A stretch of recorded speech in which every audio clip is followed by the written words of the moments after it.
বিসমিল্লাহির রহমানির রহিম। আরাফাত রহমান কুকুর 10ম মৃত্যুবার্ষিকী উপলক্ষে জেলা ছাত্র দলের উদ্যোগে কম্বল বিতরণে উপস্থিত হয়েছেন সদর উপজেলা ছাত্র দলের সংগ্রামী সদস্য সচিব সাইফুল ইসলাম। আমাদের মাঝে উপস্থিত আছেন অর্ধ ইউনিয়নের সাবেক চেয়ারম্যান, সাবেক জনপ্রিয় সফল চেয়ারম্যান শ্রদ্ধাভাজন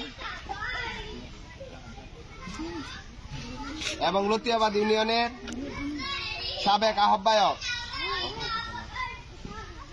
সদর উপজেলা বিএনপির সাবেক সম্মানিত সদস্য, জেলা বিএনপির সম বিষয়ক সম্পাদক শহীদুল্লাহ কায়সার শহীদ কাকা আমাদের মাঝে উপস্থিত হয়েছেন কিশোরগঞ্জ জেলা ছাত্র দলের সম্মানিত সহসভাপতি রনি, সম্মানিত সহসভাপতি আসাদুজ্জামান তিশা, সম্মানিত সহ দপ্তর সম্পাদক মনিরুজ্জামান জেমি। আমাদের মাঝে উপস্থিত হয়েছেন সদর উপজেলা ছাত্র দলের পরিশ্রমী ছাত্র নেতা, বারবার কারা নির্যাতিত সদর উপজেলা ছাত্র দলের যুগ্ম আহ্বায়ক রাসেল। উপস্থিত হয়েছেন বন্ধু কাঞ্চন, সুমন,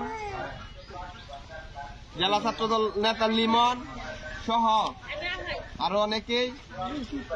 আপনাদের কাছে একটাই অনুরোধ, আমাদের দেশনেত্রী বেগম খালেদা জিয়া চিকিৎসার জন্য বিদেশে আছেন।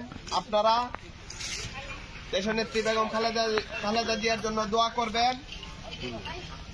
আমাদের নেতা, ছাত্র দলের সাংগঠনিক অভিভাবক, তারুণ্যের অহংকার তারেক রহমান, উনিও চিকিৎসার জন্য বিদেশে আছেন। উনার জন্য দোয়া করবেন, উনি যেন সুস্থ হয়ে বাংলার মাটিতে ফিরে দেশে ফিরতে পারে, এই দোয়া করবেন।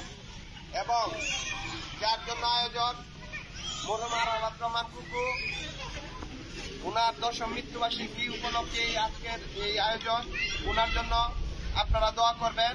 উনাকে যেন মহান আল্লাহ তাআলা জান্নাতুল ফেরদৌস নসিব করেন, এই আশা প্রত্যাশা ব্যক্ত করে এই পর্যায়ে কথা বলার জন্য বিশেষভাবে অনুরোধ করছি লতিয়াবাদ ইউনিয়নের সাবেক চেয়ারম্যান শহীদুল্লাহ কায়সার শহীদুল ইসলাম শহীদ কাকা।